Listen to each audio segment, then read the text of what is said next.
చూస్ country delight, live better. ఇప్పుడే country delight app ని download చేసుకోండి.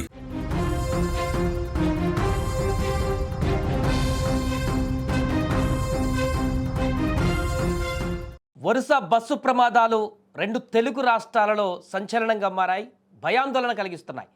కర్నూలు జిల్లా చిన్నటేకూరులో జరిగిన బస్సు ప్రమాదం మరవక ముందే మరో ట్రావెల్స్ బస్సు ప్రమాదానికి గురైంది.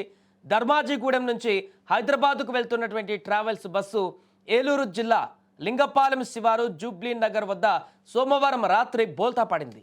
ఈ ఘటనలో ఒకరు మృతి చెందారు, మరో 10 మంది గాయపడ్డారు. ఈ ట్రావెల్స్ స్లీపర్ బస్సు ధర్మాజిగూడెం నుంచి సత్తుపల్లి మీదుగా హైదరాబాద్కు వెళ్తుంది. అయితే బస్సు ప్రారంభమైనప్పటి నుంచి డ్రైవర్ మితిమీరిన వేగంతో నడిపినట్టుగా అక్కడ ఉన్నటువంటి ప్రయాణికులు తెలిపారు.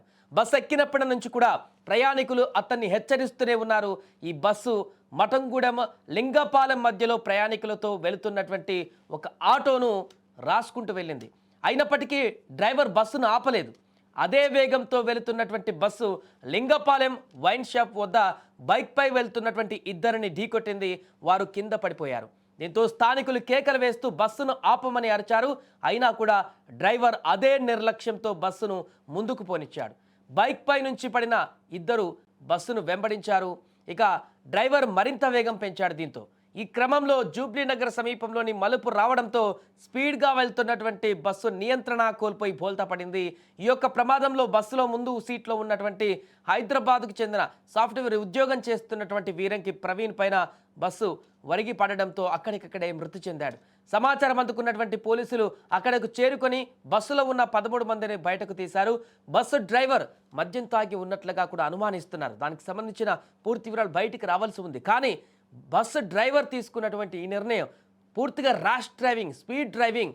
ఆల్రెడీ దారి మధ్యలో కొంతమందిని ఇబ్బందికరమైనటువంటి పరిస్థితికి గురి చేసి పూర్తిగా నిర్లక్ష్యమైనటువంటి డ్రైవింగ్తో బస్సులో ఉన్నటువంటి ప్రయాణికుల ప్రాణాలను గాల్లో పెట్టేసి ఈ రకంగా డ్రైవింగ్ చేయడం కారణంగానే ఆ బస్సు బోల్తా పడినట్టుగా తెలుస్తుంది. వరుసగా జరుగుతున్నటువంటి ప్రమాదాలు చూస్తే మరొక బస్సు బోల్తా పడిందంటే ఆందోళన కలిగిన అందరికీ మరొక ప్రైవేట్ ట్రావెల్స్ బస్సు బోల్తా పడింది. పూర్తిగా డ్రైవర్ నిర్లక్ష్యం కారణంగా ఒక ప్రాణాన్ని బలి తీసుకున్నాడు. కాబట్టి ఖచ్చితంగా ఈ యొక్క ప్రమాదానికి సంబంధించినటువంటి దర్యాప్తు అయితే కొనసాగిస్తున్నారు. డ్రైవర్ ఎందుకు అలా ర్యాష్ డ్రైవింగ్ చేయాల్సి వచ్చింది? ప్రయాణికులు హెచ్చరిస్తున్నా కూడా అంత స్పీడ్గా డ్రైవ్ చేయాల్సిన పరిస్థితి ఎందుకు వచ్చింది? ఆల్రెడీ దారి మధ్యలో ఒక బైక్ని ఢీకొట్టినా కూడా మరలా పరిగెత్తుకుంటూ ప్రయాణించాల్సిన పరిస్థితి ఎందుకు వచ్చింది? ఇంత ర్యాష్ డ్రైవింగ్ అతను ఉద్దేశపూర్వకంగా చేస్తున్నాడా, లేకుంటే ఎందుకు ఇంత స్పీడ్ డ్రైవింగ్ చేశాడు? దీనికి ఇంత ప్రమాదానికి ఎందుకు కారణమయ్యాడు? ఒక ప్రాణాన్ని ఎందుకు బలి తీసుకున్నాడు? అనేక మంది ప్రాణాలను గాల్లో పెట్టే ప్రయత్నం ఎందుకు చేశాడు? ఇదే అంశం ఇప్పుడు చర్చనీయాంశంగా మారింది. ఏదేమైనా కూడా వరుస బస్సు ప్రమాదాలు ఒక్కసారిగా తీవ్ర ఆందోళనకు గురి చేస్తున్నాయి. మొన్న కర్నూలు కానీ, నిన్న చేవెళ్ళ కానీ, మళ్ళీ అదే రోజు సాయంత్రము ఈ జరిగినటువంటి ప్రైవేట్ ట్రావెల్స్ బోల్తా ఘటన కానీ వరుస ప్రమాదాలు అయితే తీవ్ర ఆందోళనకు గురి చేస్తున్నాయి. డ్రైవర్ నిర్లక్ష్యం కారణంగా లేకుంటే ఇంకేదైనా కారణం కానీ ప్రమాదాలు అయితే తీవ్ర ఆవేదనకు గురి చేస్తున్నాయి.